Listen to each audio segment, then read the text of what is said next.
Terima kasih saudara, Anda masih bersama kami di Kompas Petang. Wakil Ketua Umum Partai Solidaritas Indonesia, Ronald Ariston Sinaga, Rabu siang berkunjung ke rumah Presiden ke-7 Joko Widodo di Solo, Jawa Tengah. Oleh Jokowi, Ronald diminta mendukung Kaisang sebagai Ketua Umum hingga 2030 mendatang. Ditemani beberapa anggota keluarganya, Ronald Sinaga tiba di kediaman Joko Widodo. Pertemuan keduanya berlangsung selama 45 menit. Menurut Ronald, Jokowi minta dirinya konsisten melaksanakan tugas terutama di bidang pendidikan dan mendukung Kaisang sebagai Ketua Umum hingga 2030. Terkait dengan posisi Jokowi di PSI, Ronald enggan memberi bocoran, termasuk juga Ketua Dewan Pembina Partai berinisial J yang menurutnya adalah ranah Ketua Umum untuk mengumumkan.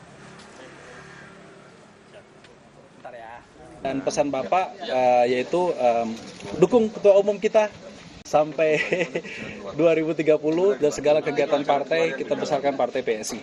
Sebenarnya sih kami sowan-sowan ini bukan arahan partai secara eksklusif ya, tetapi masing-masing bidang, masing-masing ketua bidang atau saya sebagai wakil ketua umum ya sudah pantasnya lah, tidak perlu disuruh-suruh, udah pasti kita sowan ke Bapak kita yang memang kami sangat hormati, sangat respect. Jadi ini sebenarnya bukan perintah dari partai, tapi memang masing-masing sudah tahu lah apa tugasnya, apa yang harus dilakukan, termasuk sowan ke Bapak. Betul, inisial J. Itu kan semua harapan kita ya, harapan masyarakat juga. Tetapi antara keputusan Bapak itu menjadi Dewan Pembina atau Ketua Dewan Pembina, itu biarkan saja Bapak nanti yang memutuskan dan Ketua Umum yang mengumumkan.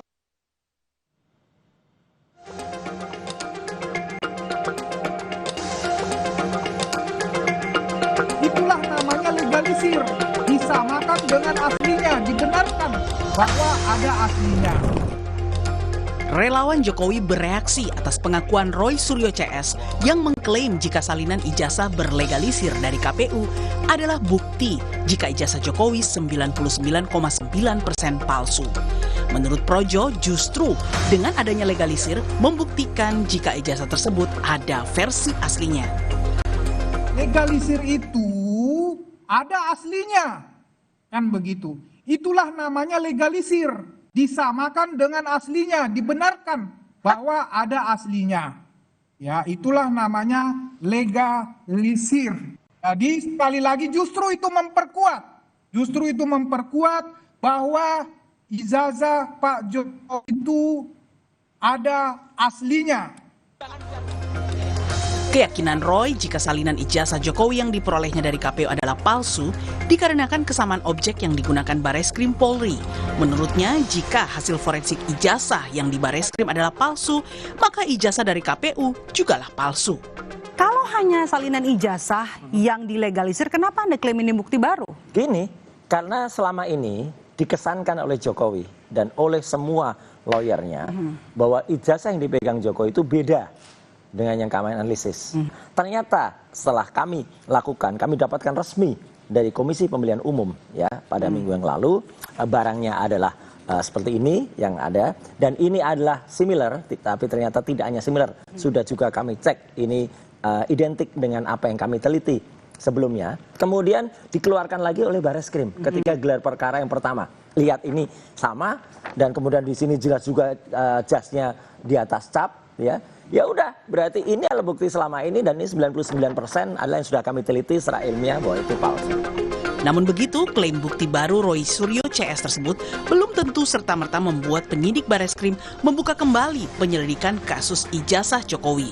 Nah, sekarang ada bukti baru. Kalau itu bisa dijadikan pertimbangan, ya mungkin akan diterima, dan itu dijadikan bahan penelitian untuk meneliti keaslian daripada Pak Jokowi itu. Tapi kalau kemudian penyidik itu mempelajari, setelah dipelajari kembali, dan itu dinilai bahwa itu masih kurang menjadi alat bukti yang sah untuk membuktikan bukti bahwa ijazahnya Pak Jokowi itu pas asli apa tidak, ya pasti ya diterima, tapi kemudian tidak ada keputusan apa-apa dari Bareskrim.